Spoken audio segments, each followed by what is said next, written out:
Good evening and welcome to today's webinar. We are awaiting people to log in. We now have quite a number of attendees logging in. Our webinar tonight is on updates on malaria. We have our speakers already on the floor. Please do feel welcome. We will be starting off in the next by 7:05.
Good evening. Yes, Kevin, we are on. We are just waiting for attendees to log in. We'll be starting off at 7:05. Feel free to tell us where you're logging in from. Our speakers are here with us. I'm Dr. Joy Mogambi, and I'll be your moderator tonight.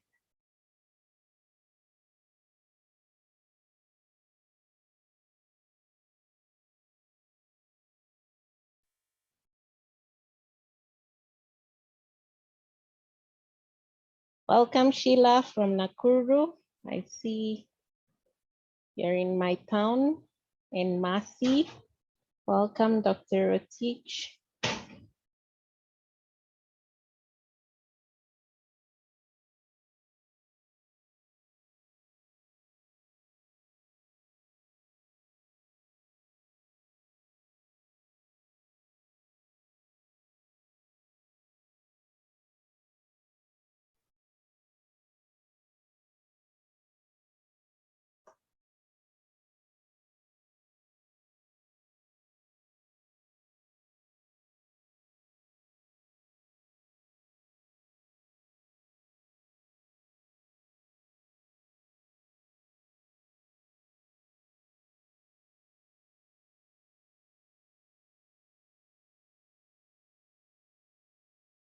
It is 7:05.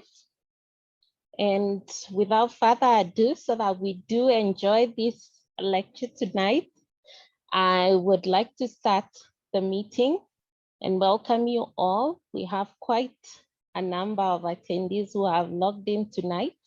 That tells you malaria is a big issue all over the world and all over this country.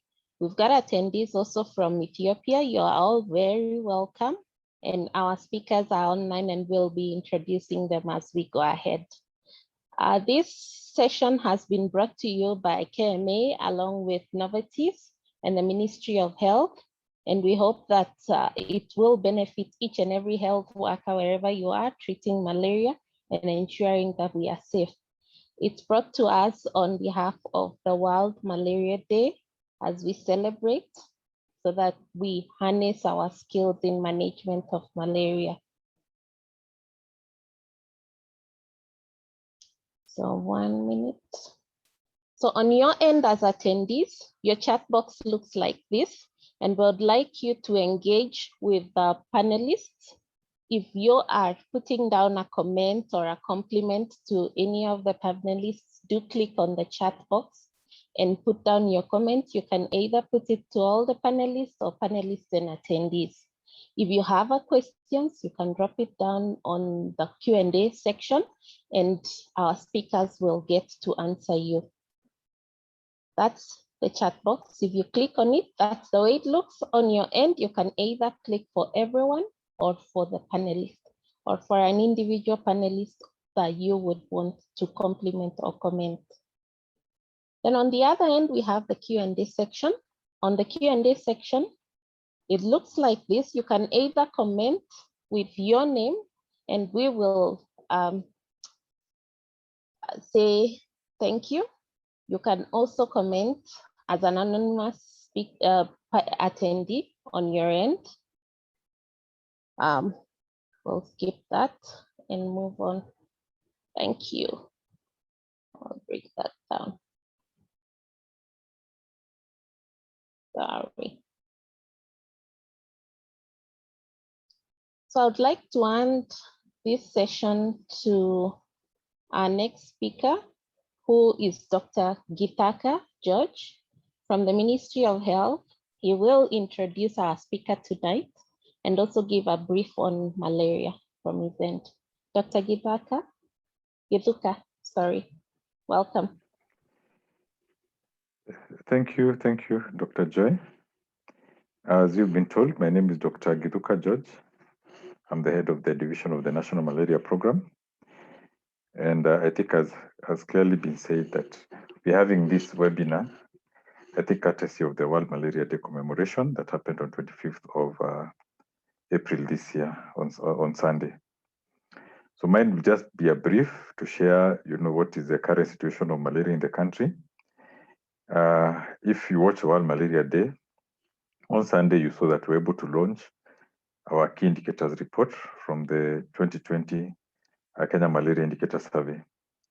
The last time we did this survey was in the year 2015, where the overall malaria prevalence at that time in the country was at 8%. But in 2020, it had dropped to 5.6%. With the high burden areas, the lake endemic regions, the counties around the lake, Victoria, the prevalence dropping from 27% to 19%. And in the coast endemic region, the counties around the coast, the prevalence dropping from 8% to 4.6%. I think if you look at our interventions as a Ministry of Health, as the Division of National Malaria Program, we mainly focus a lot of our resources in malaria prevention. In fact, 70% of our resources into continuous net distribution amongst pregnant women and children less than 1 year old, and mass net distributions that we do every 3 years to 27 counties that are malaria transmission counties.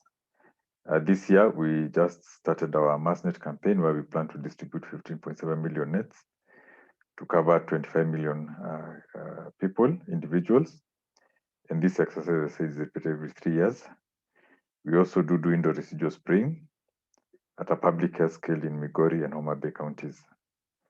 We also do larva source management, the spraying of malaria mosquito breeding sites in the lake endemic counties, prevention of malaria in pregnancy using the SP, which is given from the beginning of the second trimester every month until delivery. And as I said, prevention of malaria in pregnancy using the distribution of continuous distribution of nets amongst pregnant women. I think it's the results that we've seen in the released key indicators report for the malaria indicator survey show that despite having missed our target a bit, because our target was to reduce by 75% the malaria incidence and death by the year 2023, of the 2016 levels by the 2023, it shows you're on track and we're making progress. So I think having this webinar today is quite important because again, we launched our updated case management guidelines, which cover diagnosis and management of malaria. And as we know, as with every other disease, the sooner we correctly diagnose and treat it, we not only save the life of the person who we've diagnosed and treated, but we also reduce the transmission of the disease. Because humans as hosts, the mosquito can only spread this disease from the parasite from one person who has one to one who has none. So the less the people who have the malaria parasite, then the less the chances the mosquito has to spread the parasite. So I think for me today is to, I think, welcome you into today's webinar. You can be able to visit our website and be able to see what are the other guidelines that we've released. We also do entomological surveillance as key component of our programming. This is how we know where malaria transmission is happening. And that's why sometimes we say, despite maybe mosquitoes being there in Nairobi, in the environs, then we know they are not spreading malaria, either because of the species or because of the, you know, the parasite prevalence within. And that's why we classify Nairobi as, and the central areas as low risk. So I think also just to highlight, together with myself, I have a panelist from Amref Health Africa called Dr. Donald Apat, who mainly focus on community case management within the Lake endemic counties, the 8 around Lake Victoria. Community case management actually has been attributed to the reduction in prevalence in that region consistently, to a high of over 50% in the year 2000, to 27% in 2015 and 19% in 2020. Early diagnosis and treatment of malaria, as I said, is both prevents development of severe malaria, but also reduces the transmission. So I think mine is to welcome you, and I'd like to introduce Professor Bernard Zogutu, who is a leading researcher, a leading malariologist in the country, with whom we've collaborated in various studies.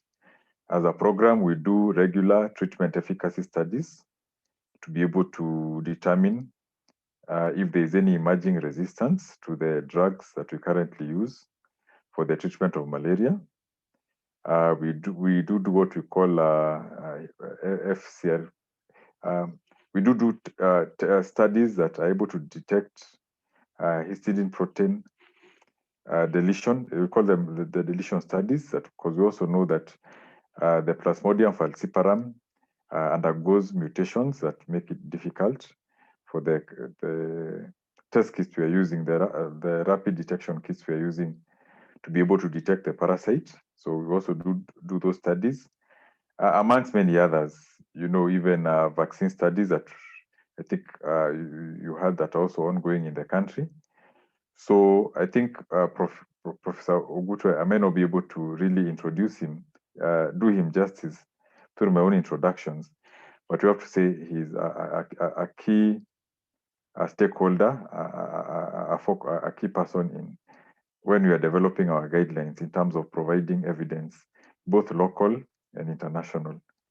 So I think I'd like to welcome you, Professor Ogutu, to be able to take us through the just launched guidelines for case management. So over to you, Professor Ogutu. Thank you very much, George, and it's my pleasure to be here, and I'll try to kick off. I may not directly go to word on the guidelines, but it would be nice to download the guidelines from the website. But I'll just provide some of the issues around the treatment and some of the things that we might need to focus on.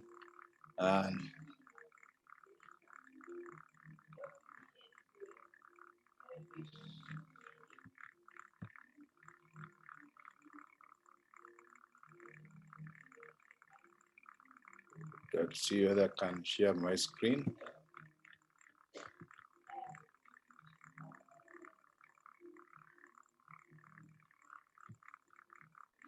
Right.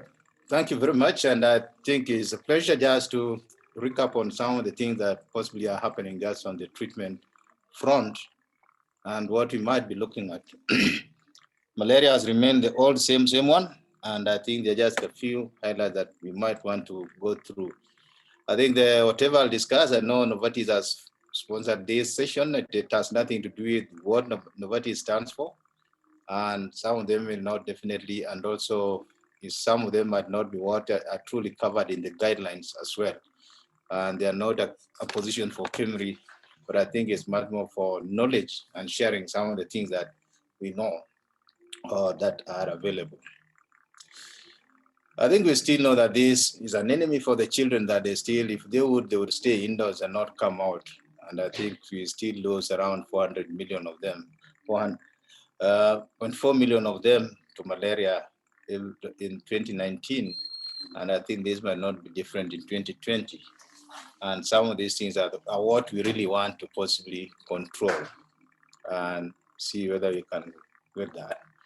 And if we look at possibly what happens, you know that the liver stage would be the ideal place that if you would kill the malaria parasite, then you would not have any symptoms. But unfortunately, it has been the target for the malaria vaccine development. The current RTSS actually targets that stage so that the parasites don't get into circulation, and then possibly you can stop the disease from happening. Unfortunately, most drugs don't act in that stage, and we just have some quinolines that possibly act on that, and that is primaquine, and I think these are not used widely. And now we have tafenoquine, which now I think is much more preserved for use in the treatment of Vivax.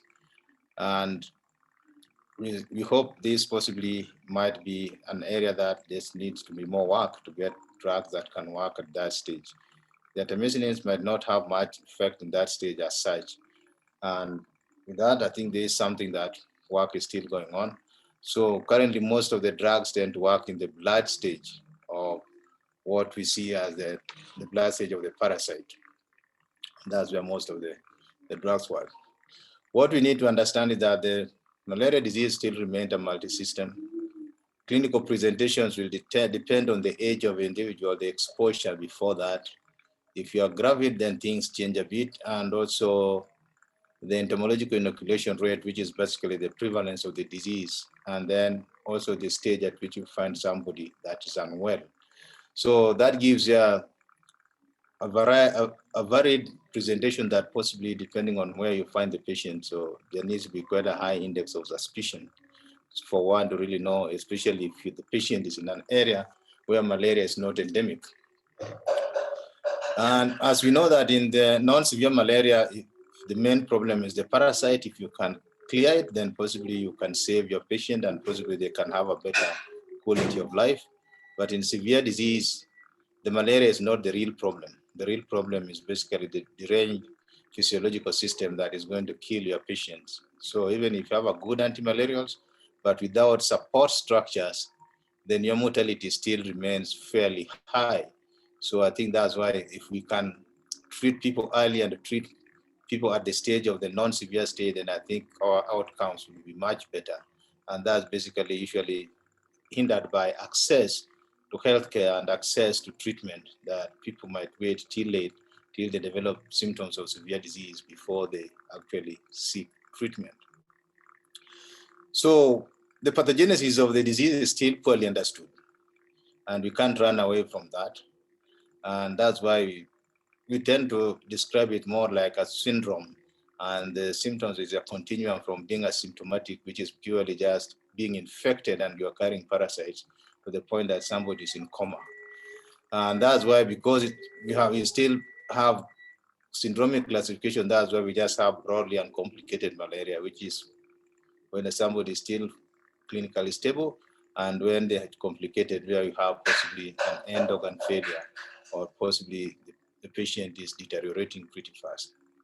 The main syndromes that possibly we refer to with severe disease, which is severe malarial anemia and respiratory distress, and possibly cerebral malaria as well, which is more common in children.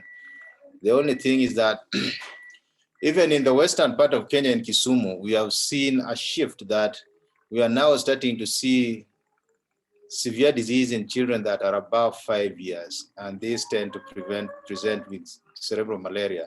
And this is a marker possibly of a change in epidemiology, that the prevalence is going down. So most of these children are not getting infected early in life, and possibly they are starting to get infections when they are possibly above 5 years old.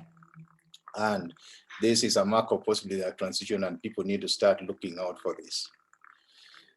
So just some insight that we need to now to be very cognizant. I think now we are possibly 10 years since we started changing the treatment guidelines to make sure that every case has to be must have a diagnosis before treatment, and this diagnosis means a parasitological diagnosis. So because we know just having fever is not synonymous with malaria, because even during the high peak transmissions in the endemic areas, only 30 to 40% of the fevers are due to malaria, but the rest are due to other pathogens, most of them viruses.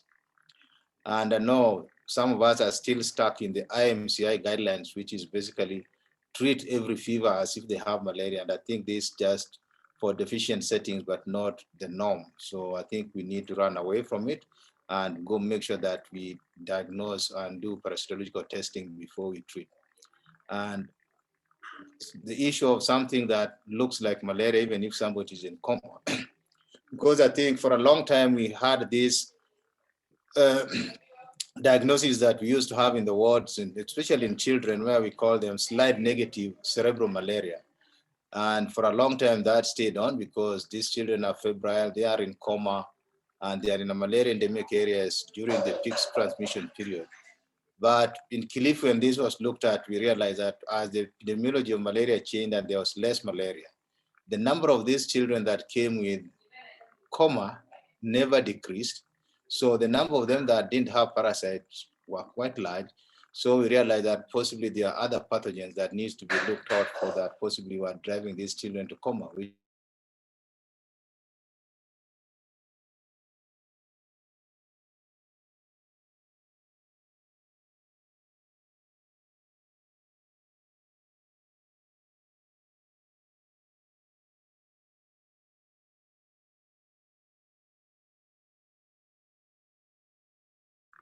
Sorry, I didn't know that I was muted at some point.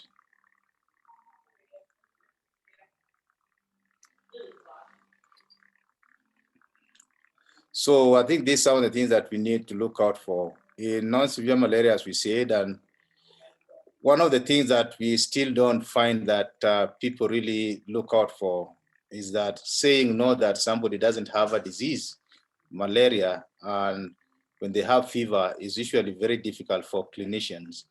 And we tend to dish out antimalarials when we don't want to explain why they don't have malaria, and even if the slide is negative or the rapid test is negative, because it requires much more discussion and reassurance of the patient and even following them up. And I think this is something that we need to start getting used to.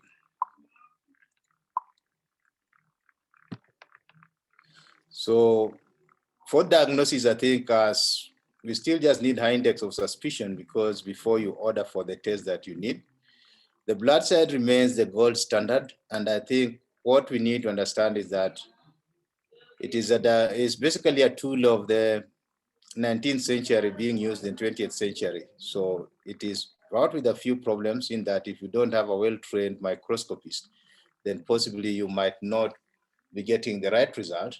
And also it depends on the status of the individual who is doing the reading of the slide. So those are some of the things that we have to make sure that we deal with and ensure that people are trained and the QA is good, and possibly people go back for refresher training. We have immunofluorescence techniques, but I think they are not widely used and they have their inherent problems. I think they are quick to use, and that's something that we have to deal with a number of times. The antigen capture techniques, which are basically what the RDTs are based on, HRP2 being the most widely used. They have their issues with limits of detections, especially when the parasite density is more than 100 parasites per microliter, and I think this where they might start wavering. And also the enzyme detection techniques are also there, but they also used at RDT. Lactate dehydrogenase, I think, is the most commonly used, but they might be better than the antigen because you can use them for monitoring treatment outcome.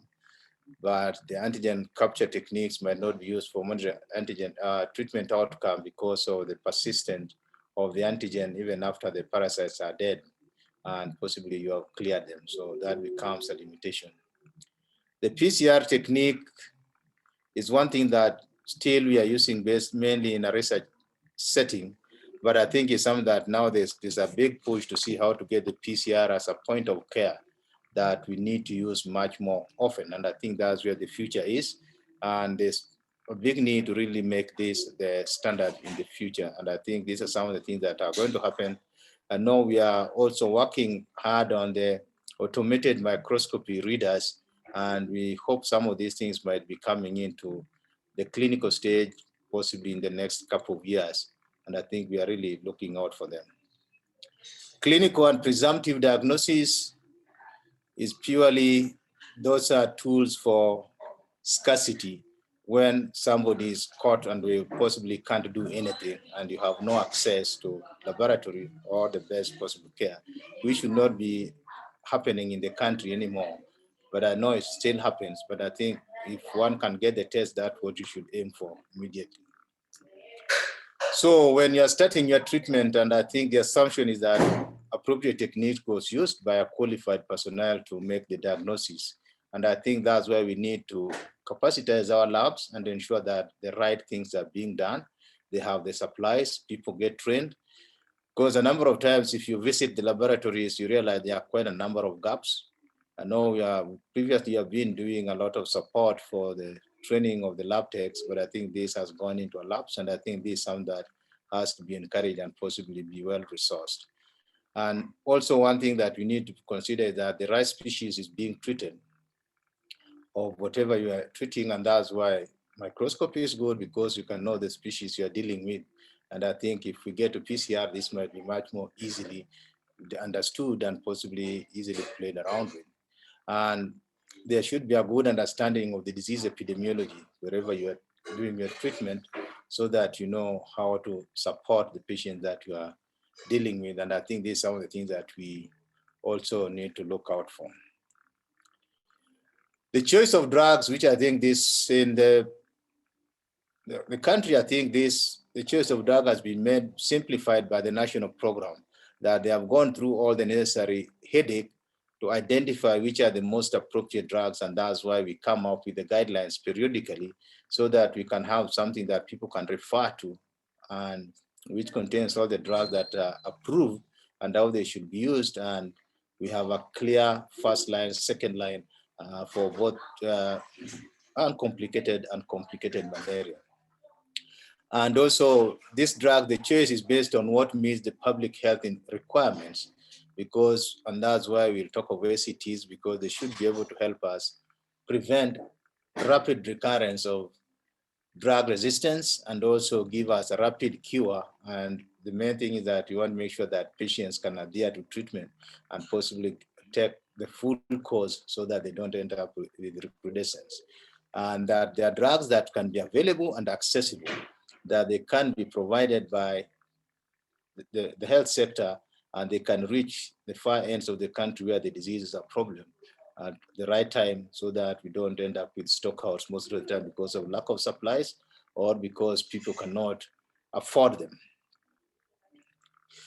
So when making a policy, and this is one thing that possibly every time people go through, and I think this is what the National Malaria headed by George has gone through in the last 1 year to come up with the new treatment guidelines.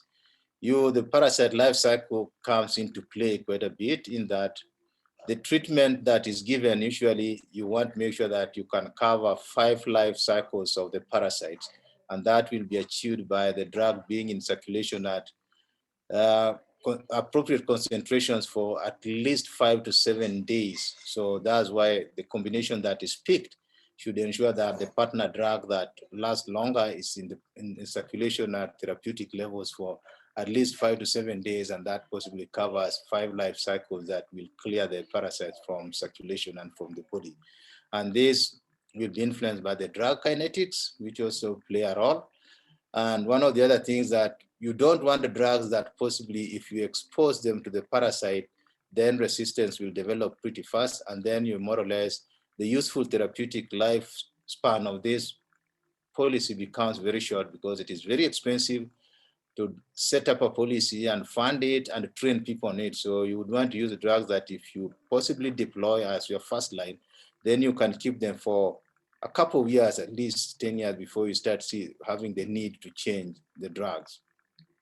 And so that's why the drug sensitivity pattern is clear, so that when you're picking any drug, you should make sure that the efficacy is above 95%, so that you are certain that you're not really having resistance that is glaring. And then the mistake we made with sulfadoxine pyrimethamine, SP, when we made SP first line, at that time already we had treatment failure with SP, and it didn't take 5 years, and the failure was beyond remedy, and we had to change. And that time, that's when we had to run very fast to start using the ACTs.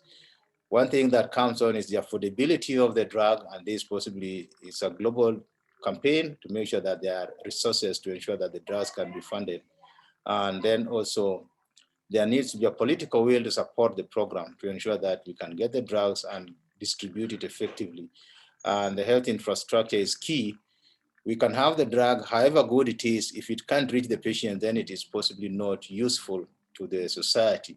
And this is why the health infrastructure is a very key element. And if we can have UHC really get well implemented, then I think the control and management of malaria can become very efficient. And that's what all of us pray for, that the UHC framework gets well strengthened and well implemented. This will go a long way to ensure that treatment of public health problems like malaria can be much better.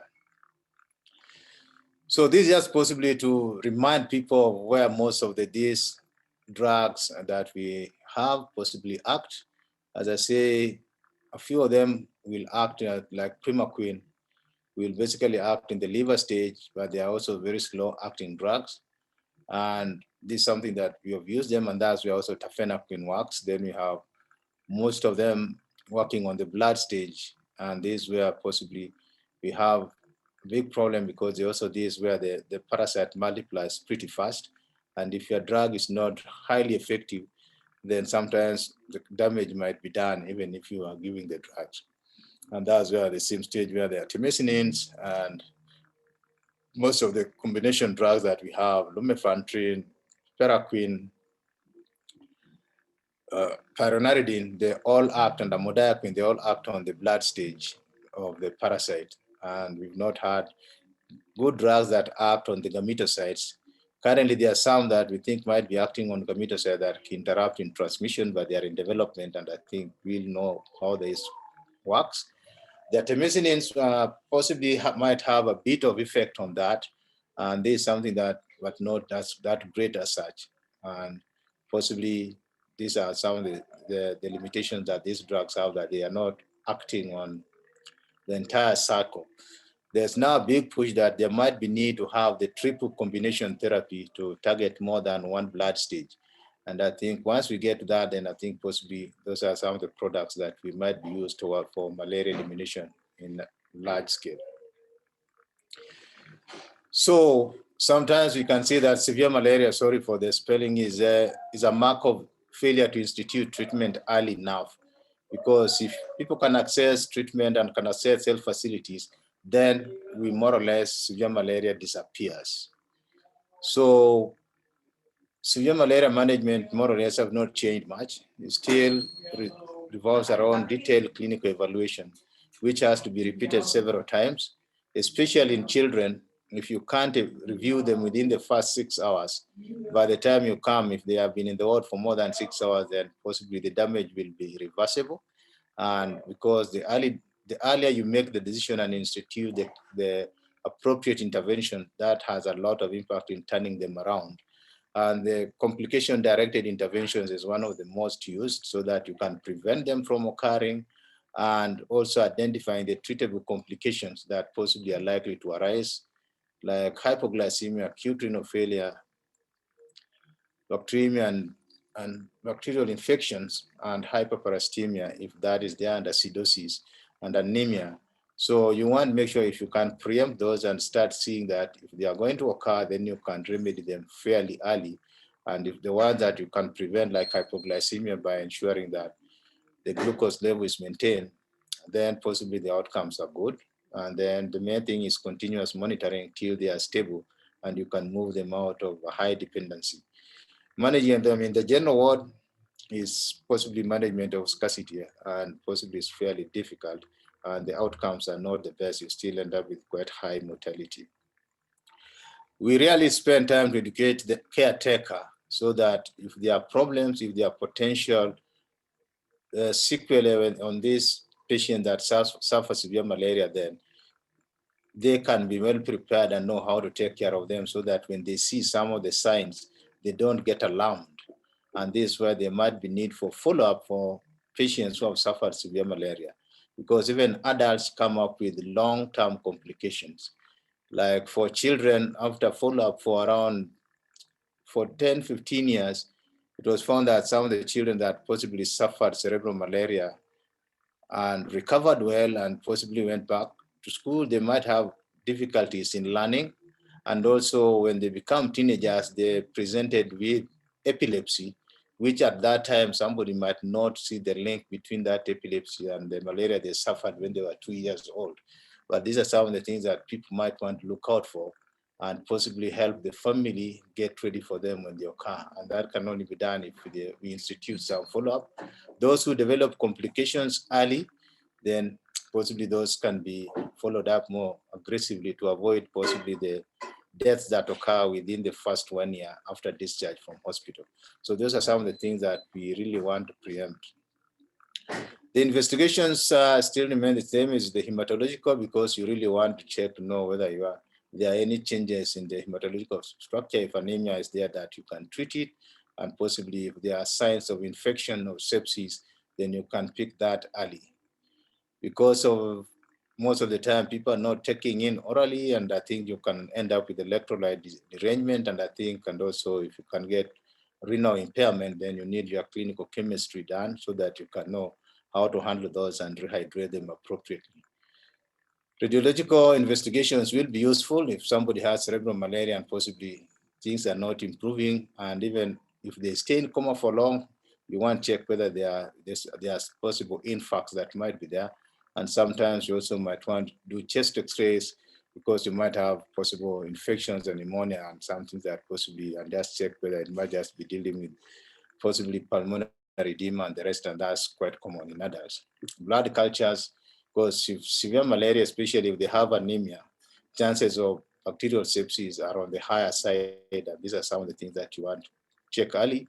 And also you want to rule out things like meningitis, which used to have been quite common, especially in severe anemia patients who are in coma.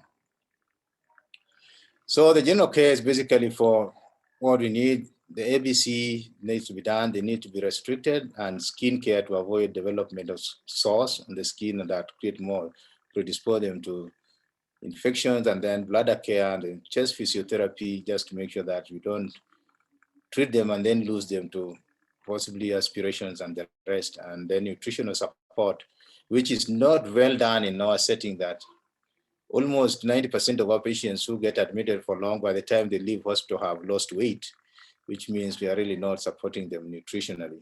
And then family therapy, especially when we start, so that they can be prepared for the long-term care plan for those who end up with sequelae and possibly things that might be long-term complications that impair the quality of life of the individuals that end up with severe malaria.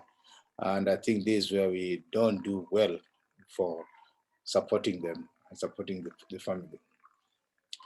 When we talk of target complications, I think the main thing is that we're looking out for anemia, acidosis, convulsions, which can be single or multiple, or can even be protracted. And I think we need to know how to manage them appropriately, looking out for sepsis and looking out for meningitis, which has a very poor outcome, or if they are developing any issues of intracranial hypertension, which usually in a number of, especially the pediatric population, they will have some retinal hemorrhages, and if this starts getting worse, then you just know possibly you might not possibly get them out of the hypertension. Looking out for fever to make sure they are comfortable. Hypoglycemia is a common thing. Electrolyte imbalance, and then iatrogenic problems that possibly be caused by the interventions that we give. Sometimes we become very aggressive and we might cause some injuries. And then comorbidities, if they're already there, then we really make sure that we want to manage them appropriately, and also make sure that the concomitant medications for the comorbidities don't possibly react badly with what we are instituting. Now we are safe. We are using artemisinin for severe disease, but before that, those who are when we are using quinine used to interact badly with rifampicin used for treatment of TB, especially with HIV patients, because that would drop the blood level of quinine by almost 30%, and that might affect your parasite clearance. And you also want to look out for end organ failure. And I think one thing that we don't pay much attention is the drug interactions that possibly can also affect outcome, especially when you are instituting several drugs at the same time, but we never look at what are the potential pitfalls of what drug interactions might be. Just something like acidosis, when you approach it, you want to look at treat the underlying cause. If it's the malaria, you are treating the malaria. If possibly hypoglycemia, so that they are not possibly moving, then you want to correct the hypoglycemia. If it is being driven by prolonged convulsions, seizures, then you want to institute anticonvulsants early, and even might put them on long-acting anticonvulsants so that they don't get repeated convulsions. And other mechanisms you want to check, if it is due to hypovolemia, then you want to correct that. If it is the anemia, then that needs to be corrected. And the impaired perfusions, and previously we used to have a lot of salicylate poisoning, but I think now there's not much use of salicylates as antipyretics, and I think that died a natural death. So for severe disease, I think in the non-pregnant population, is basically a artesunate. And I think this can even be one single dose. I know some of us possibly drove the issue of three doses of the parenteral treatment, and that was the days of quinine before you start your first-line ACT first-line treatment. But I think the parenteral treatment, which is artesunate, is only needed for the period they are not able to take orally. And once they are able to take orally, you should switch them off to an ACT immediately, even if they are still in the ward.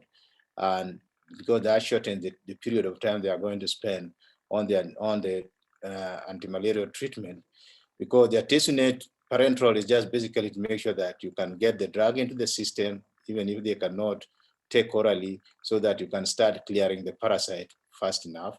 And once they are stable, then start them on oral treatment so that they can complete the whole course.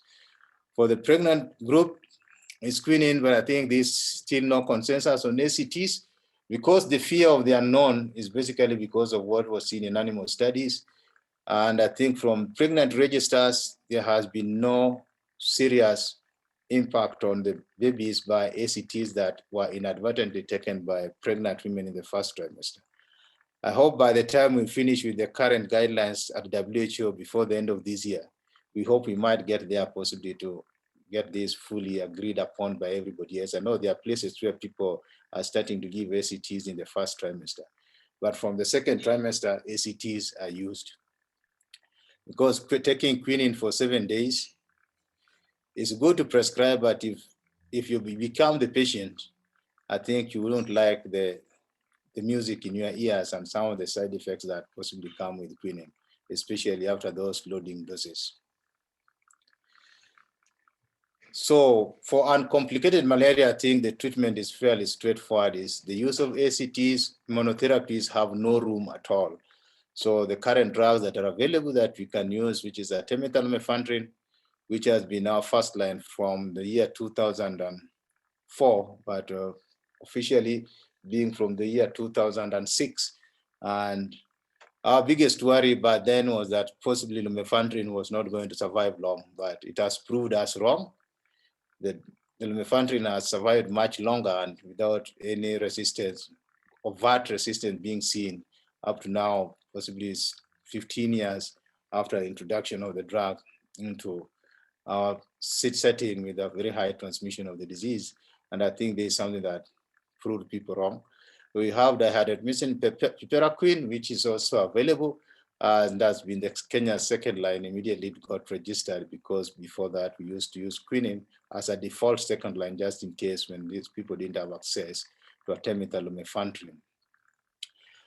We know that piperaquine is long acting, which possibly can give you post-treatment prophylaxis, but it also comes with the inherent that it is a compound that can select for resistance pretty fast if it is exposed to high drug pressure, but is still very effective in our setting. Then the other drug that possibly is new is the artesunate pyronaridine, and this is also an ACT that is recommended. It is the only ACT that is effective against Plasmodium falciparum and also Vivax at the same time. And I think that's why it is a favored drug in Southeast Asia, even now where possibly there's a bit of resistance to artemisinin derivatives and a number of drugs as well. There's artesunate mefloquine, which I know in our region is not being used much. And I think the fear that in Africa, we have more or less a de novo resistant to mefloquine, despite the drug not being used much. And I think we still see parasites, even in Western Kenya, that are resistant to mefloquine. And that's the fear. We also don't use much of amodiaquine in the region because we had used amodiaquine as monotherapy for long, and already there were parasites that had shown resistance to that, to amodiaquine. So I think the first three are possibly the commonest drugs that we'll see, but all of them are available in the private sector, but in the public sector, I think we have been relying on one drug, mainly artemether lumefantrine. But I think those are the drugs that we have that are recommended as ACTs. Monotherapies are not recommended at all. So uncomplicated in pregnant women, non-pregnant is the ACTs that we still use. Anybody, the same thing to, you might use quinine for the first trimester, and I think we hope there'll be consensus soon, and ACTs are possibly recommended in the second and third trimester. Because in the first trimester, I think it's just possibly the third week of the first month that when there's differentiation of the blood cells, that possibly this might be affected by artemisinin, but I think it is much more academic than the truth because it has not been documented much. For prophylaxis, we have a few compounds, and I think Malaron still becomes the drug of choice, though it is fairly pricey. Then for mefloquine, for those who can tolerate it, and then doxycycline and proguanil, but proguanil alone selects for resistance pretty fast. So we know that for those who are making short trips for a weekend or a few days to malaria endemic areas, it is very difficult to put people on a prophylaxis regimen, because if you have to do prophylaxis the right way, then you should start it at least 2 weeks before you travel, and then continue for another 3 weeks after you get back from malaria endemic areas. So if somebody tells you to be on drugs for 4 weeks for a 2-day trip, chances that you are not going to complete treatment are fairly high.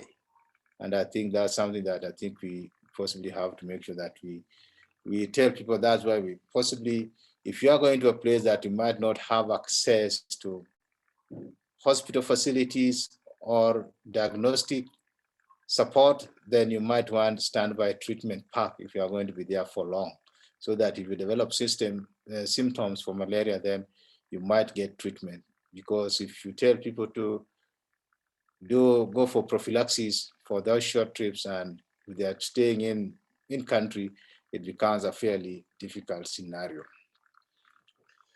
For Ovale and Vivax, I think chloroquine is still an effective drug, and I think we need to take, and then primaquine, and if there's resistance to quinine, yeah, and also you can only use quinine. But I think now pyronaridine artesunate is being used in most places, and mefloquine is also a drug of choice for Vivax. It looks like Vivax is one of the Plasmodium species that is not developing resistance to a number of the drugs as well. So why do we insist on ACTs? I think the story is old. They are superior and possibly to most of the drugs that the monotherapies that we have used before, and we think they will delay emergence of resistance. They are fast and important for reduction of the Plasmodium biomass, and also help the clearance of symptoms pretty fast. And also they have been having some impact on the carriage of gametocytes. And this reduces the risk of transmission. And they're also quite tolerable to most patients because they have less side effects. And I think the main thing is the combinations have worked because we want to maintain the drug levels at the therapeutic levels till we are able to make sure all the parasites are clear. And that's where the choice of combinations are the way they are. And I think the main thing is that we know our limit of detection for parasitemia if you're using microscopy, but the main thing is that you want to make sure the drug concentration are at the minimum inhibitory concentrations for the duration of the period that you still have parasites lingering in the blood. The formulation and artemisinin is one of the big issues that we need to pay attention to as prescribers. Artemisinins are peroxides and they are very unstable in solution. So, and if they are in solution, it has to be an alkaline medium. And I think this is not very easy to keep and maintain. And they also have a very short shelf life because, and that's why you see that most of the ACTs from manufacturer to the patient, the lifespan is, the shelf life is 2 years. That forces most of the programs that these drugs can have to be transported by air. And this had brought a lot of discussion in the development.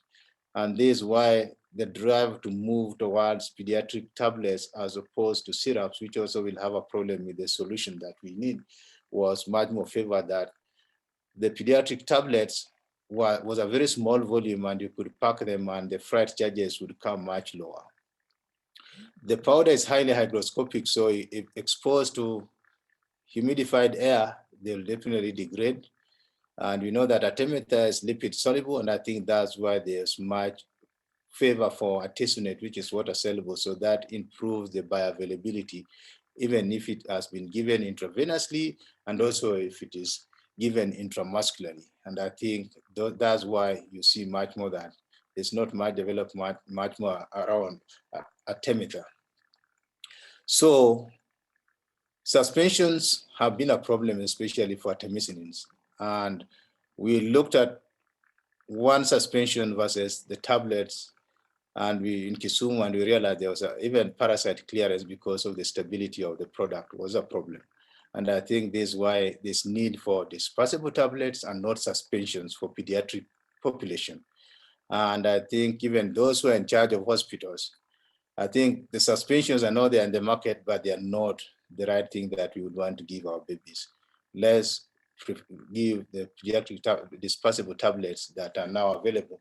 And currently, anybody developing antimalarials or the ACTs, the part of the development program has to be a pediatric development plan, which is basically to ensure that you are going to have pediatric tablets before you can get approval to market your product.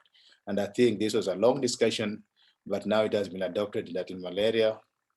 We will not see suspensions as on any new product being developed. I know there's still generic suspensions, but I think those are not the products of choice. So this is basically what we had to see, that the parasite clearance with the ACTs remained within 48 hours in our setting in Kisumu. We've not seen any much change over this, but I know we are monitoring to see when we would start seeing this. But what gives us confidence that the parasite clearance remains the same, because when we do in vitro work, we have not seen much drastic change in the inhibitor concentrations when we do in vitro studies in the lab. And this has remained more or less, the IC50s has remained more or less around the same figures. And I think when we see that starting to drift, or when we start seeing some mutations that possibly can lead us to that, then that will require that we now go for efficacy studies to see whether this is translated in possibly parasite clearance or tolerance of the parasite. This is the situation that they had in Southeast Asia that showed that when they saw some of the mutations that occurred, then there was a delay in the parasite clearance by those parasites, especially, and there's been a bit of a spread of this to almost from Thailand to the border of India, there has been a belief that this will finally spread to Africa. But I think if we are going to get resistance, it will be arise de novo in Africa, because we know even chloroquine, the first resistance in Africa was from Kisumu, and it was not brought in from Asia. So I think it's just that possibly our transmitter dynamics are different and the parasites might be a bit different. But this is something that we are currently watching closely. We have a routine surveillance for drug resistance that is happening throughout the year to look at molecular level to start seeing if we pick anything that possibly might show us that we are moving towards this sort of what is being seen in Southeast Asia. So the famous genomic mutation is that the K13 propeller gene for the malaria parasite. And that's where we have, in Asia, it was associated with the tolerance to artemisinin, which they showed an over-delayed parasite clearance. There have been a bit of subclinical persistent parasites in Western Kenya, especially in Homa Bay, but this has not been reflected. Occasionally, you'll see that. And we still have a relatively high IC50, but this on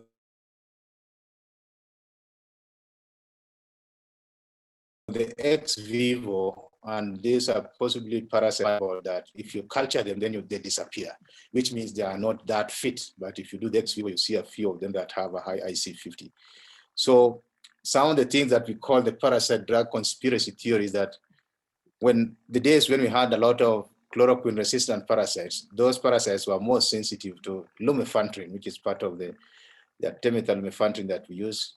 But now, after we removed chloroquine from our setting, the chloroquine resistant parasites have disappeared in Western Kenya. We literally now have all the parasites that are chloroquine sensitive. That does not mean we can now start using chloroquine, but I think it just shows that possibly the chloroquine resistant parasites were misfit and they were a bugger to the Plasmodium to possibly keep that going on. So those are some of the things that we see, because you see some of this, and when you do the in vitro studies, you start seeing that there are some parasites that are resistant to one drug, but you see that they are more sensitive to the other drugs. And these are some of the things that you see and might possibly in the future affect how you combine the different drugs for different purposes. When we move to the new way of possibly using drugs, which I'll address later. So there are no overt mutations. A few of them have been reported, but these basically on molecular studies from areas like Rwanda. We have seen a few mutations that are in the same gene and even in Western Kenya, but they have not been associated with the reduction in parasite clearance. And we more or less just call them nonsensical mutations, but we keep on looking out for them to see which ones might possibly start leading to that. When that starts being seen, then I think we'll possibly do the sensitivity studies, clinical sensitivity studies, to see whether that is happening. And that's where the need for monitoring is there, so that we can report this to the National Malaria Program, so that when there's need, we can act early. Then the other elephant in the house usually is, however good the products are, the health system is the biggest elephant in the house. And you can have a very efficacious compound. And I think when things to do with access, diagnostic testing, provider compliance, patient adherence, and that gives you just a very bad efficacy, because that's what we have. We can still have very good local therapeutic efficacy that is good. But there's access is basically the number of fevers that reach ACT access point. And this is something the national program does periodically every quarter to assess how many of these fevers are being treated appropriately. And this when we commend the national program, because they look at this and possibly act and possibly do remedial training of the health workers. The other thing is also how many of these fevers really get tested and appropriately and then treated. And I think these are things that currently are being evaluated routinely by the program, so that they can inform the decisions that are being made. And how many of the malaria cases are getting the right treatment, whether they are being given ACT or they are being given other drugs that are not recommended. And to make sure that the healthcare providers adhering to the guidelines. And now that the new guidelines are in place, people will be trained again to make sure that when patients come, this is done properly.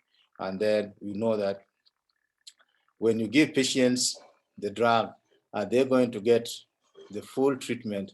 Or when they feel better the first day, then they say, I can keep the other ones for another rainy day, or I can share with my wife or my children the next time.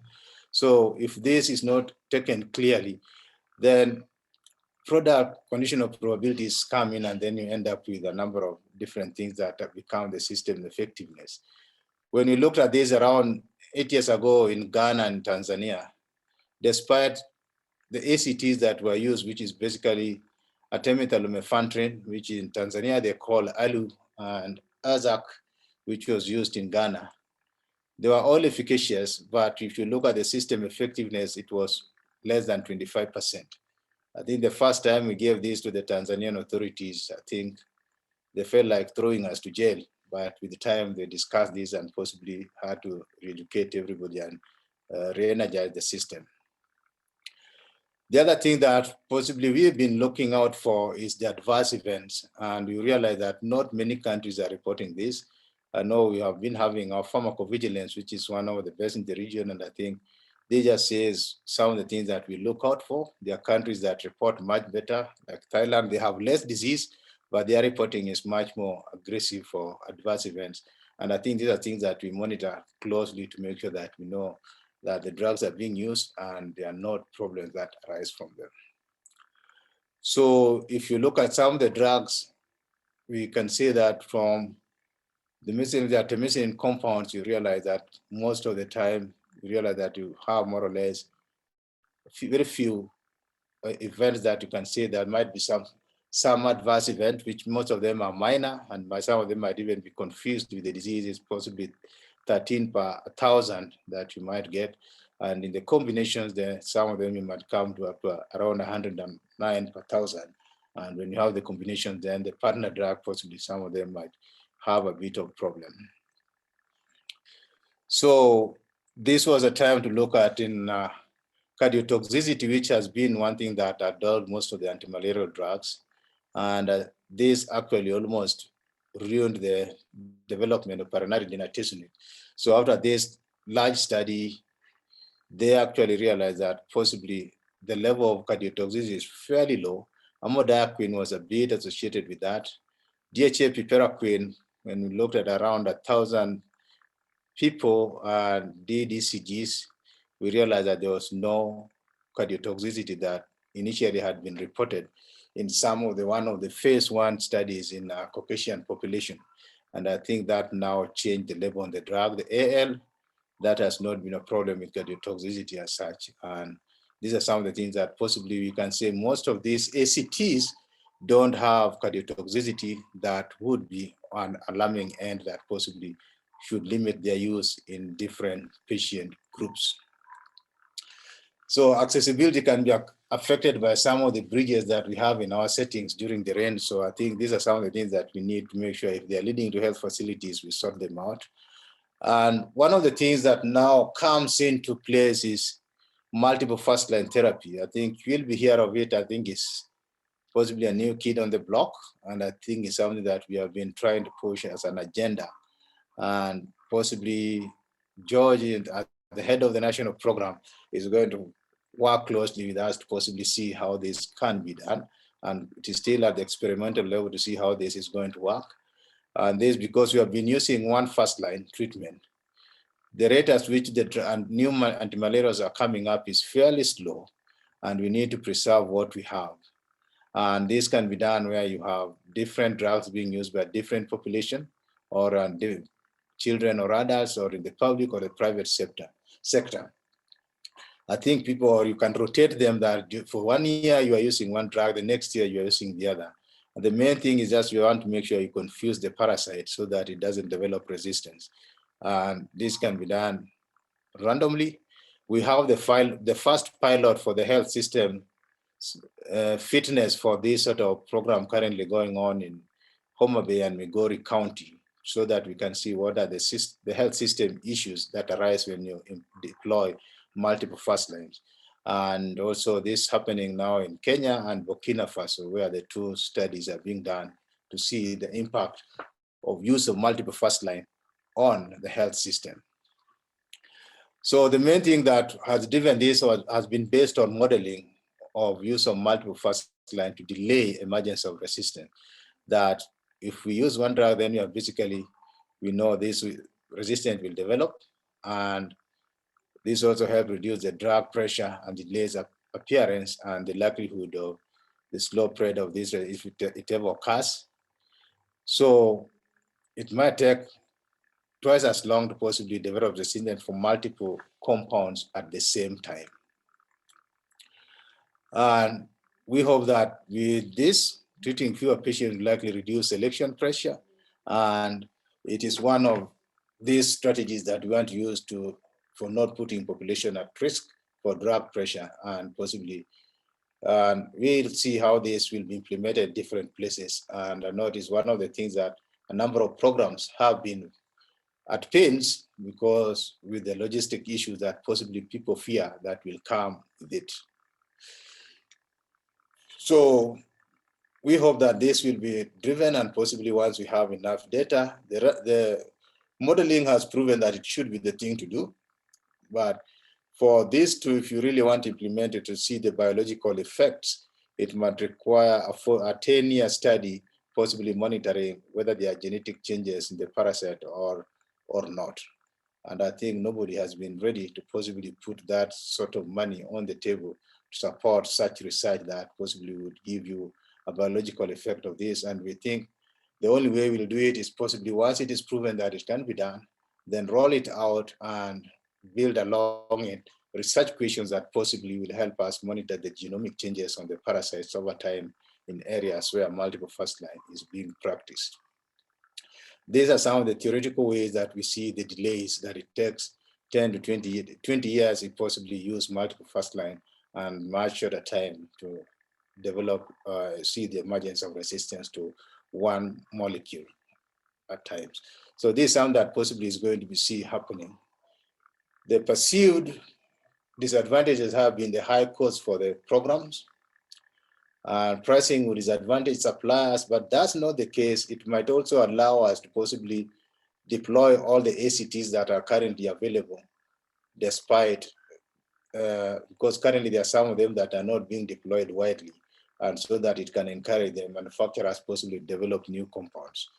There might be high cost of training of health workers that they now need to know and understand all the antimalarials that are available and how they are deployed, and this might require repeated training so that we can have everybody at par in terms of prescription and possibly know when we are prescribing one drug and when we are not prescribing the other. And for procurement, it's just that we need to synchronize systems so that we know we don't run out of each drug at a particular time. So this is a tool that can delay the emergence of resistance and also help us really complement the combination therapies and delay the emergence of this resistance as we move on. And even if we get triple therapies, that might be a platform to deploy them. And we hope this will help us move the rest of the things that we need to do about malaria treatment. So these are some of the new strategies that might be coming up as we move on to possibly control malaria and start shrinking them up.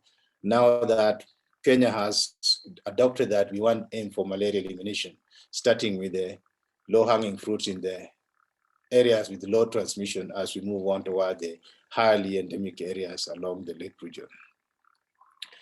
So the only way to do this, and if you really want to get this, then we have to start moving towards county health system observatories, and where they are going to have demographic surveillance that will possibly act as sentinel site that we can really monitor what is really happening at population level on malaria treatment and also on how things develop, and really look at how we see the intervention efficacy, access, targeting health facility, looking at compliance and adherence real time, and also looking at effective coverage. We are lucky in Kenya that we have a number of health and demographic surveillance platforms. And I think we now need to integrate this within the malaria control and surveillance program so that this data can be generated real time. And this is something that will be really fit into the UHC framework and ensuring that we get things at community level. The other thing that now is really helping is basically the African Leaders Malaria Alliance that has created a scorecard that is going to help us really do peer review across different governments and also for people to really be appraised. For Kenya, I think it's good because now the Kenyan president is the current chair of ALMA, and I think the pressure is going to be on Kenya to make sure that we perform better and possibly start ensuring that we move towards elimination. And I think this has come with now that we have a council to make sure that the Malaria Elimination Council to ensure that there's mobilization of resources to support the deficit in the malaria control budget that has been quite a common feature. So as much as we work around this, we still know that to manage malaria is going to be an integrated approach. Diagnosis has to be prompt and appropriate. Vector control has to be there because I know in the next couple of months, we are going to see a lot of vector control looking at the level control, which is a joint project between the Kenyan government and Cuba that is kicking off soon. And then treatment with effective antimalarials remains the cornerstone of the malaria control program. And also prophylaxis and presumptive treatment for vulnerable groups. And this is where possibly we might see seasonal chemoprophylaxis being used in the country on a pilot basis in areas with seasonal transmission like Northeastern, where the transmission happens possibly for a week or two in a year. And some of these can be treated out of the Sahelian region and can be used possibly to help bring to basically get those counties to eliminate malaria totally. And then a community approach within the UHC's framework will be a useful tool to ensure that we manage malaria appropriately, such that even if there are disease epidemics like with Ebola, we can still make sure that our foot remains on the pedal in terms of making sure that people get treated and they have access to the control measures. So the future still relies on the new tools which we have developed and fine-tune and ensure that we implement them well. Like now we are just doing that with the vaccine and all possibly new drugs that will come in. And registration process of these new drugs, and possibly we need to fast track that to make sure that we can use them appropriately, and changing the deployment strategy. And this is some of the things to do with the multiple first line and possibly doing seasonal chemoprophylaxis in some parts of the country so that we not the issue of one size fits all, that this is what we do for the entire country and the transmission pattern is different across different counties in Kenya. And what now needs to get a lot more funding is monitoring and surveillance. And I think with that, we possibly must have a functional health system, which if it is not fully functional, then I think all this might not happen. And we also have to fit within the regional malaria agenda to make sure that all of us speak the same language across the different countries. Because if we do very well and our neighbors don't do anything, then I think it's just a matter of time that we go through the same circle South Africa has been going on with Mozambique. So they have decided that they have to control malaria in Mozambique for them to eliminate malaria in South Africa. Yeah, and I think that has to be the approach. And I think what we can say, we have to change the game plan so that we can face the future with confidence. Thank you.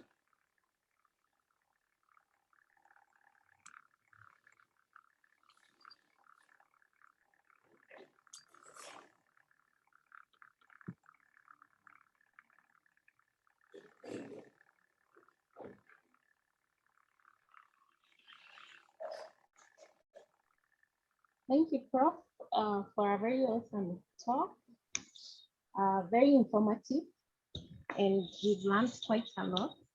I think there was a video you were to share with us before we take the Q&A, and we introduce our team from NOVARTIS. That's Benta Pascal and Stephen Bithi, who will take us through the Q&A discussion session. So I hand it back to you, Prof, to take us through the video.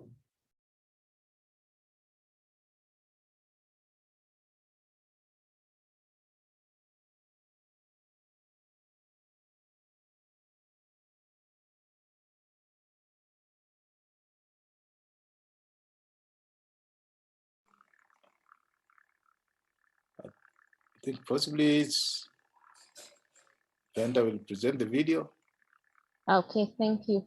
Benta, we can hand over to you for the video.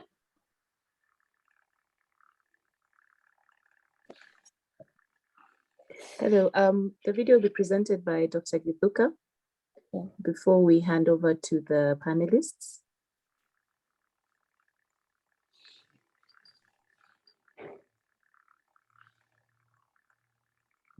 Victoria, are you still available?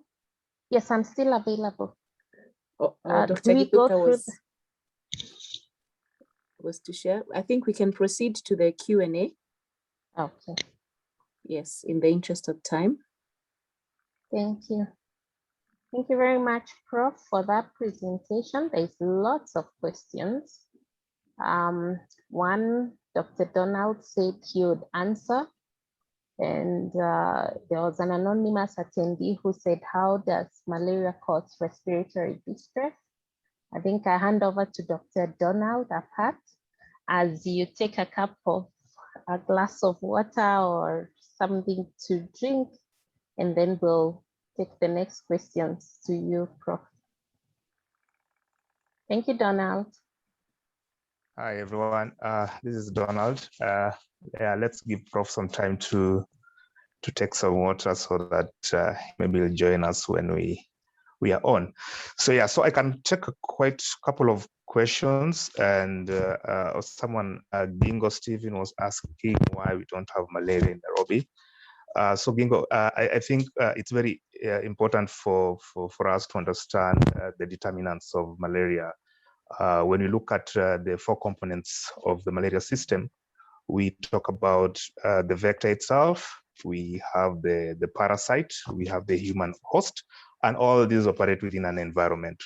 So generally, if you talk about environment in Nairobi, we are looking at environment that is basically sustainable to the mosquito itself and the parasite.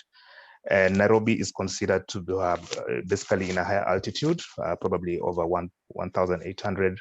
And then the temperatures around this particular area tend to be extreme for the malaria and the parasite and the vector to survive.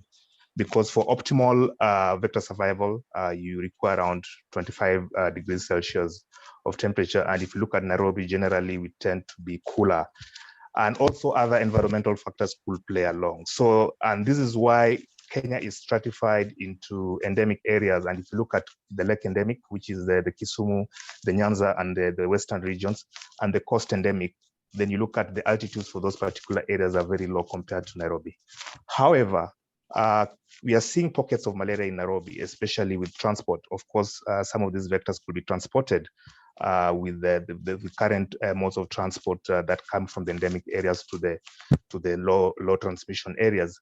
And if you're living closer to areas where most of these maybe trucks will probably park and then these mosquitoes are released, then chances are that you could probably be bitten by a mosquito that is infected with the parasite. And so those are some of the factors that contribute to transmission of malaria in Nairobi, but at very minimal, we rarely see this. Most of the time, people from Nairobi will get malaria with a history of travel to an endemic area. I also just want to answer the second one, anonymous attendee. How does malaria cause respiratory distress? And just like Prof has mentioned, the complications of severe malaria, one, acidosis, where you have your bicarbonate levels are very low. Secondly, and acidosis is normally characterized by deep labored breathing. So that can definitely give you respiratory distress.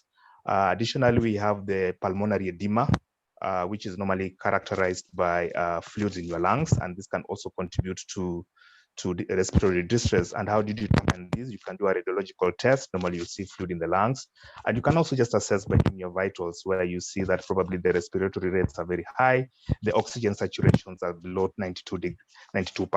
So those are some of the ways that you can quickly determine that. For the website, I think I'll leave it for Dr. Githuka to respond to that. I also just want to contribute to the other question, great presentation on malaria situation.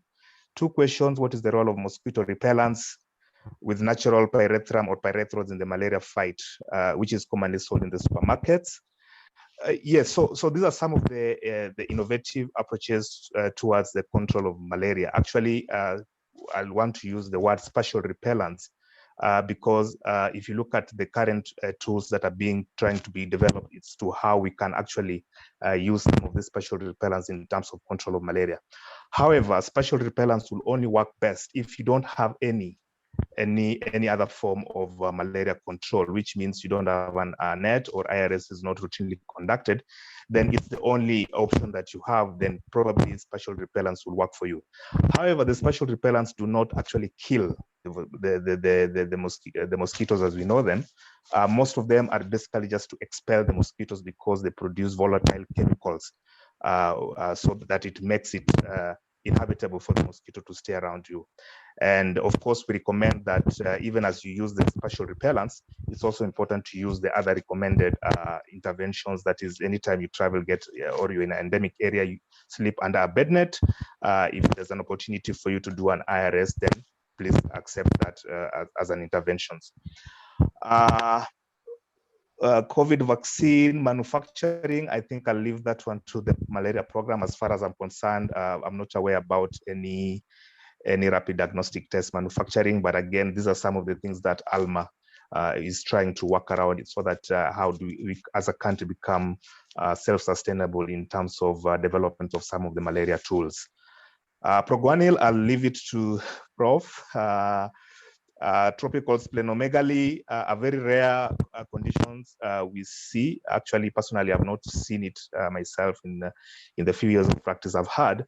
But again, it's common in people who are exposed to chronic malaria infections. And of course, when it comes to management, you just want to treat it as you treat malaria. So it's very difficult to detect, because the other diseases, malignancies, leishmaniasis, schistomiasis, other conditions that would present with the massive splenomegaly. But again, we don't have the opportunity to conduct antibodies tests, which will probably take us closer to making a diagnosis of tropical malaria splenomegaly. But however, if you highly suspect, then of course, if you have the opportunity to do a PCR, you can demonstrate high immunoglobulin levels in your system. Then ideally, once you start treatment based on the recommended treatments, then you tend to get the case resolved. As I conclude, diagnosis, especially BS negative. Could Prof please recap on the diagnosis of malaria, especially on BS negative smears, and the relevance of rapid diagnostics tests? Many times in Nyanza, treatment is based on clinical impression. Yes, so Brian, this is one of the challenges we have, even as we provide oversight and recommend for capacity building for healthcare workers, especially in areas where malaria is highly endemic, because as Prof said, malaria, ideally what you need to do is there's a high index suspicion. And secondly, you need to have a confirmatory parasitological test, whether it's an MRDT or a microscopy. Of course, microscopy becomes the gold standard. However, when you highly suspect malaria, the other things that you need to ask when you are getting a negative results, especially in microscopy, is, was the patient in the last 1 month previously had used ACTs or any other treatment for malaria? Because some of these factors could contribute to what you see as subclinical levels, which cannot be detected. Like Prof was saying, 100, the sensitivities of some of these diagnostic tests will be able to detect 100 parasites per microliter of blood. So it's just very important. Let's ensure that we are doing the test. Rapid or microscopy either is recommended. If it's a patient who has already taken ACT, of course, you don't want to follow up the treatment with MRDTs because of the persistence of the antigens in the system. So you want to use microscopy to continue monitoring treatment. Otherwise, the practice of having a negative test and then putting the patient on treatment basically does not help the patient, because it actually limits your ability to look for other conditions that might be there. Of course, are there chances of drug resistance, particularly on artesunate? So artesunate, just like any other artemisinin, is there's a risk of resistance, and this is what we're already seeing a lot in the Southeastern Asia. And what is recommended is to ensure that we actually are adhering to the treatment as it's recommended. Artesunate itself It's a rapidly acting drug, which means we use it in treatment of severe malaria. It's able to clear the parasites very fast. But that is the reason why after the patient is able to take oral, then we switch to ACT, the combination, so that you're taking the artemether-lumefantrine, so that it's able to mop out the remaining parasites that could be in your system. So if you don't do that, then chances that you're going to place a lot of selective pressure to the artesunate by not providing the second drug, which is supposed to actually protect artesunate from getting resistance. In areas where artesunate resistance has been reported, especially in Asia, this is basically in areas where oral artesunate is being used in combination either with SP, mefloquine, amodiaquine. And as you are aware, like in our situations, SP, Fancida, mefloquine, amodiaquine's resistance patterns to these single drug entities have been reported. So it's very important for our case because even the use of ACT-AL in Kenya is based on several factors. Of course, the resistant patterns, the cost, the availability of co-formulations. So it's important that once we use the artesunate to clearly prevent death by rapidly clearing the parasites, then we switch to a combination drug so that we're able to mop. Otherwise, those little parasites still remaining in the system will be able to develop resistance to that drug. RTSS, I'll leave it to the Prof.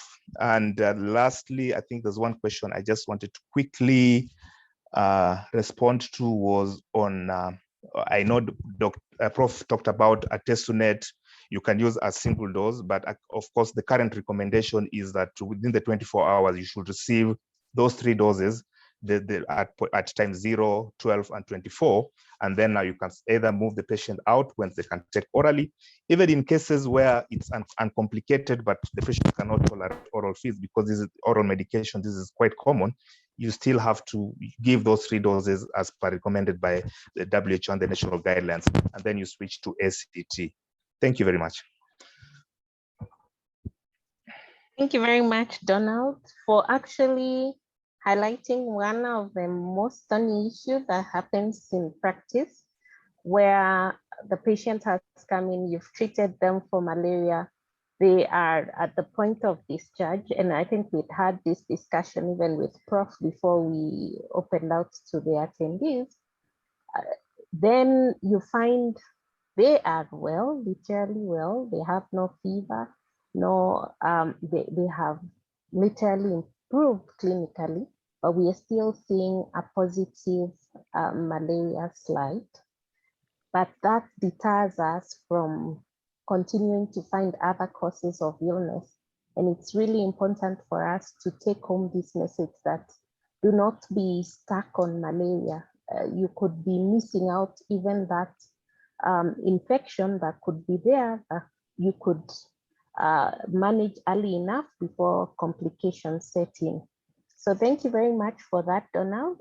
One thing I've not heard from you, I work in Baringo, and for us, malaria has now become like we are in Kisumu or we are in Western. So what's this phenomena? Because it's not a malaria endemic area, but now we are having quite a lot of episodes of malaria. Maybe back to you, Donald, before we take it back to Prof. Thank you, Dr. Mugambi, for that. And of course, the factors are played because if you look at the areas Baringo, we will classify it as them as seasonal areas where basically when climate factors basically favor the development of the vectors and the parasites, then you tend to get an upsurge of malaria. So environmental factors still play a role. When it rains, pools of water will form, collect, becomes an environment for mosquitoes to actually develop, and subsequently also the proximity of these counties to the endemic areas is also playing a role. Like currently, we've been talking about lake endemic, where you talk about Kisumu, Migori, and the western regions.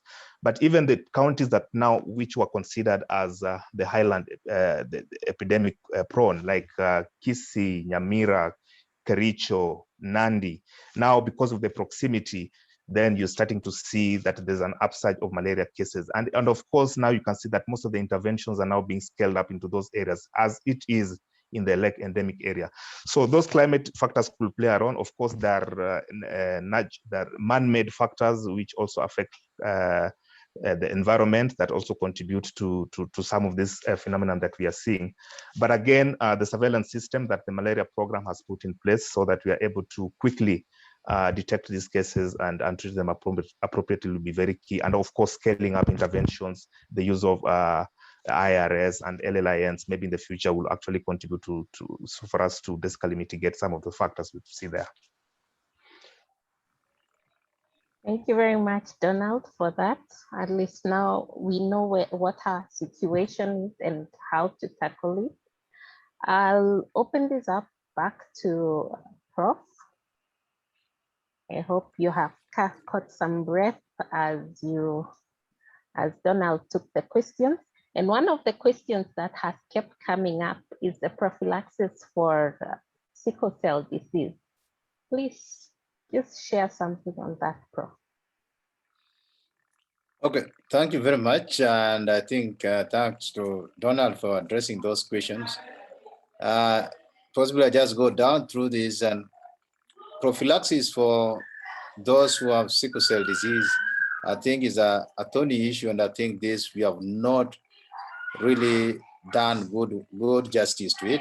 And I know we have been trying to push to possibly prove to people whether really they need prophylaxis or not for those staying in malaria endemic areas. And this is something that we hope to really look at what should be the right drugs. We know proguanil used for a long time does not protect anymore. And this is something that we hope to get some data coming out. I know there are some studies currently ongoing to possibly unravel that to see what would be the appropriate drug to use. We have even toyed with the idea of possibly having presumptive treatment with ACTs, but the specific ones. And then because this is something that we are going to use for life, and then you need to get the drug that possibly will have no cumulative effect. And I think this is something that I think is work in progress. And I know it's just not Kenya alone, but we have been trying to look at this between Kenya and Nigeria and even Ghana to see what should be the right drugs to use, and also explore whether they really have a higher risk or whether possibly bacterial factors might play a bigger role. So I think this is something that we owe the medical fraternity an answer that possibly needs to be given. So I think people are trying several other things, but I think there's still no clear answer on that. That's what I would say for the time being. The issue of manufacturing of diagnostics, malaria diagnostics in Kenya, we have been put on notice by the president that he wants to see all malaria control commodities manufactured locally. We have had the last 6 months has been fairly active. A number of manufacturers are lined up to produce nets. And currently, one private biotech group are working on a diagnostic kit, and KMA is also working on a malaria diagnostic kit. So we hope that within the next couple of months, and resources have been availed, and we might have a few of those rapid diagnostic kits manufactured locally. The vaccine manufacturing, there's lots of activity. The president has put it that he wants that done.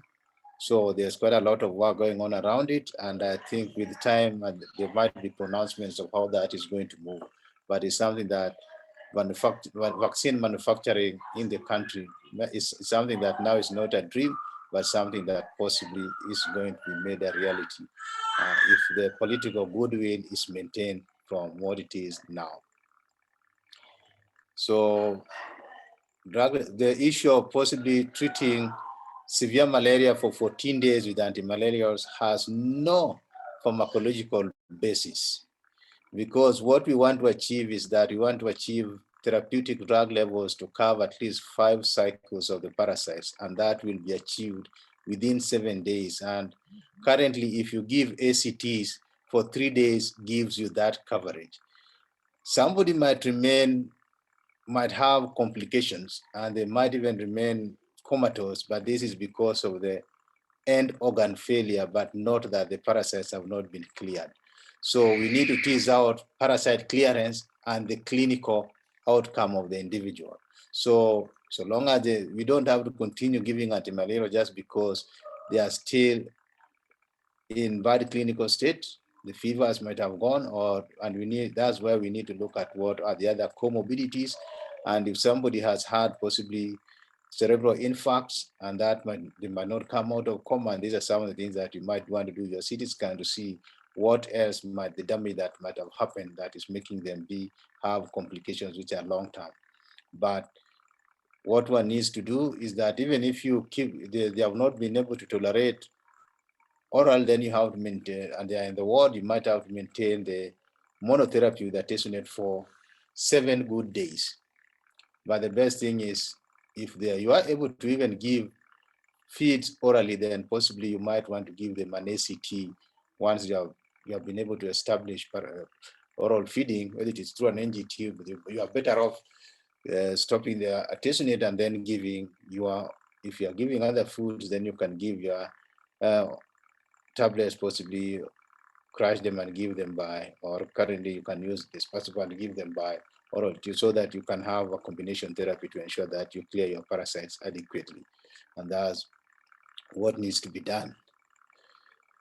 The RTSS data, I think we are still on follow-up, and I think we have not reached the stage where we are going to analyze the pilot study data, but I think once that is done, maybe by next year or 2023, we'll definitely update you on what we are seeing. I know I've seen a few clips here and there of mothers saying that their kids are doing much better than they used to be. And I think that's something that possibly we hope to see when we analyze the data. So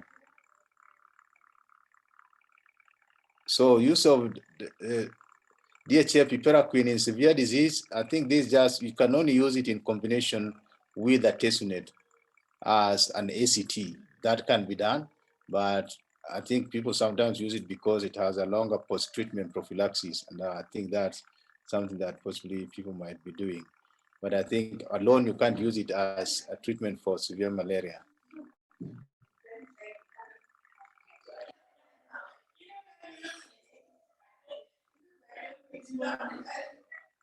Okay, I think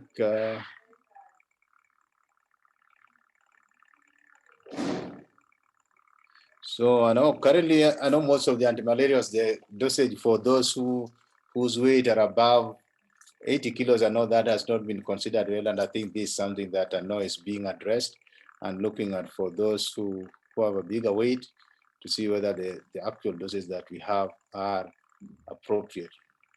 I know sometimes people also think that possibly in pregnancy, because of physiological changes, the ACTs might not achieve the appropriate drug levels.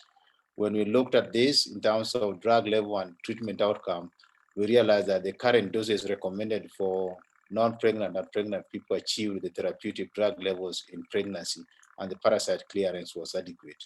And I think this was fed back to the national program, and that's why we maintain things the way they are currently. I hope I've not missed or left any other question.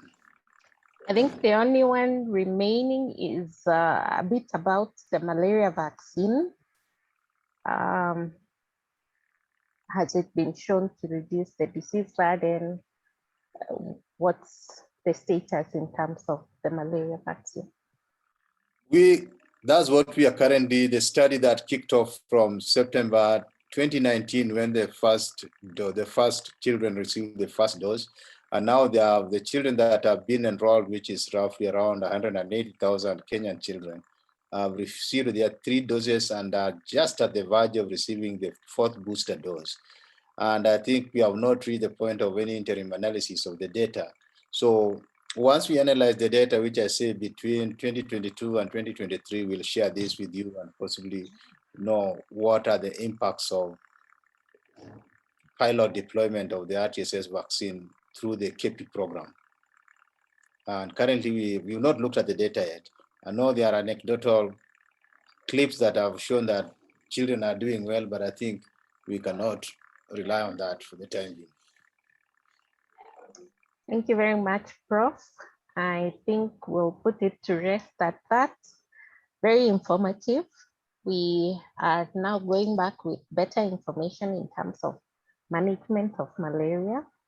I think without further ado, I can share the video Or Donald, was there a question for that we have left out for Dr. Gibuka?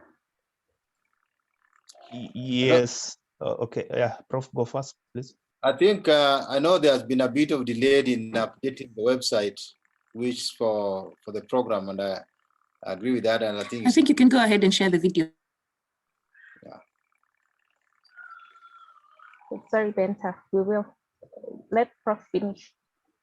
Yeah, I think that we now with the interim results of the malaria indicator survey, I know there's a drive to get the website updated, and with all the approved guidelines that were basically handed over now for public distribution, I think there's going to be a bit of work on the website. So I know it's a failure on our end for the malaria fraternity, but I think we can do better.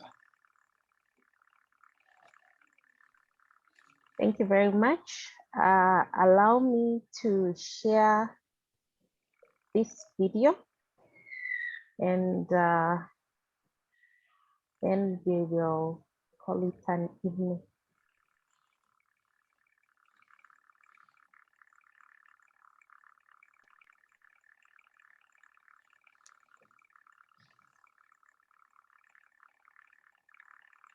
Malaria is preventable So and if you treatable, can hear yet on it your is end. still one of the deadliest diseases in low-income countries.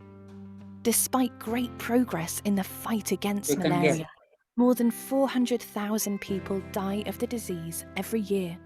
Africa is disproportionately affected, bearing more than 90% of all malaria deaths. Every 2 minutes, a child dies of malaria in Africa. For more than 2 decades, Novartis has been engaged in the fight against malaria. We launched the first fixed-dose artemisinin-based combination therapy and the first dispersible antimalarial for children. Together with partners, we have delivered nearly 1 billion treatments, including more than 430 million pediatric treatments. Now, the emerging threat of resistance demands urgent action to develop medicines with novel and distinct mechanisms of action. Together with partners, Novartis is working on next-generation treatments that are active against artemisinin resistance. We are also developing a specific formulation for babies under 5 kilograms to provide a safe and effective treatment for this vulnerable population. Beyond treatment, we are helping to build clinical trial infrastructure in Africa and other malaria endemic regions globally, as well as supporting a new generation of local scientists.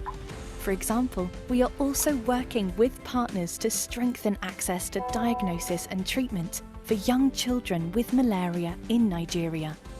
No one should die of malaria today. Novartis is committed to achieving a malaria-free world.